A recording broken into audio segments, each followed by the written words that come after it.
Cristian, what was your just reaction when you found out the red was rescinded and you're going to be eligible? Well, happy that I'll be able to compete against Ozzie, really a mentor of mine, against the quality side. Very excited to check out the stadium.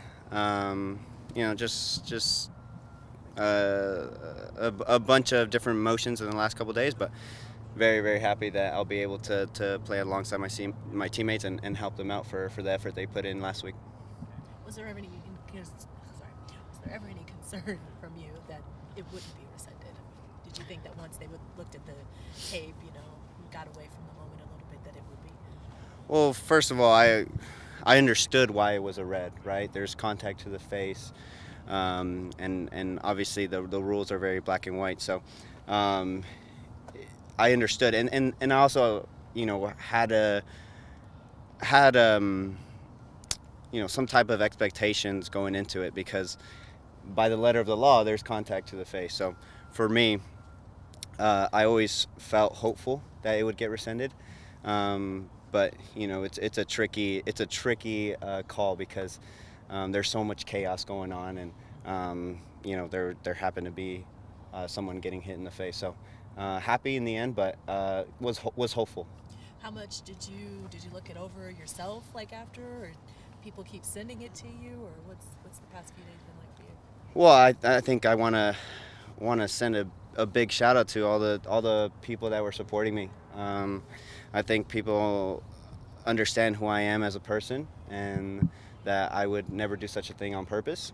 And secondly, the people that were behind me, my Twitter blowing up in terms of people supporting me, it was pretty awesome to see. But yes, mixed emotions. Obviously, very, very happy about the panel's decision. But it's a process, and you have to stay hopeful, and just know that you didn't do it on purpose. But you didn't replay it yourself? Oh, sorry, I didn't even answer the question. Yes, I watched it many times in different angles, and reacted the same way in every single replay. Cristian, now that you're back on the field, how important is it? What will it take for y'all to get back kind of scoring and doing those things and playing against your mentor? Well, number one, I think getting our bodies back, getting players back into the rotation, into form. We know how difficult it is to play mixed lineups every game, and especially on a 3-game week. So getting our bodies right, getting players back onto the field. And then secondly, prepare for Minnesota, because that's a really dangerous team. They've scored quite a bit of goals in that stadium. It seems very tough to play. So a lot has to do with their forward/wingers.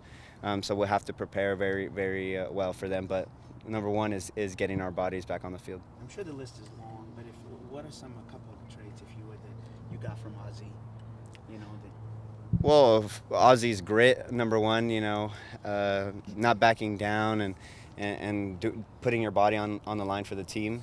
And number two, I think what people don't realize is how good he is on the ball. I've mentioned this probably any interview about Ozzie, but his ability to dribble out of pressure is pretty tremendous. So I still watch him, and I try to use that to my advantage, and implement that into my game, because if you can have that as a trait instead of passing out of pressure and dribbling out of pressure, although a little risky, it can pay off big time. How much did that help you as a young guy coming in, who you were kind of switching positions from UW, and you got to learn from this kind of legend of the franchise and of the position? What did that just mean for the start of your career?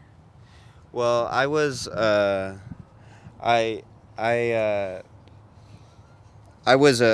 attacking player when I got out of college, so it was out of left field when I came to the centers and had to play a little bit deeper. So for me, it was really interesting seeing Ozzie play, and the way he uses his body. And I watched him quite a bit, obviously on the bench, and saw his habits in training. So so much of his game has been brought into mine, and so has Gonzalo. So I want to add those two guys together, because if I can add a little bit of both of their games, I'll be all right. your coach at UW, Jamie Clark, I remember one of the first times I was talking to him about you coming out, he compared you to Ozzie Alonso. I thought it came out of left field. Did he talk to you about how he saw that potential in you, and was that something that, like, were you aware of those comparisons while you were at UW? And Yeah, I mean, he told me, and I think he told media at the time, but I tried to brush it off. Obviously, you don't want to be compared to a legend like that, Sounders legend, coming out of college. But I think, you know, what he felt was, you know, similar body types, pretty much same height. You know, saw the game in a little bit of a different way in terms of dribbling out of midfield and playing out of the back. So obviously wasn't thrilled at the time being told that I was compared to Ozzie, but you know, it's a huge honor and a privilege. But yeah, I always want to play like him and be better each and every day. When did you embrace that Last one in English. please. comparison? Well, I don't think until I started playing, really. I mean, alongside him, you know, there was a point where, you know, we were competing for a spot, and then we kind of started playing together, and it worked out for us. But I think we gelled off each other. We played extremely well together because I was able to cover ground, and Ozzie was able to stay put and really stabilize the midfield. But it wasn't until I really started playing with him, and that's when I started embracing the role.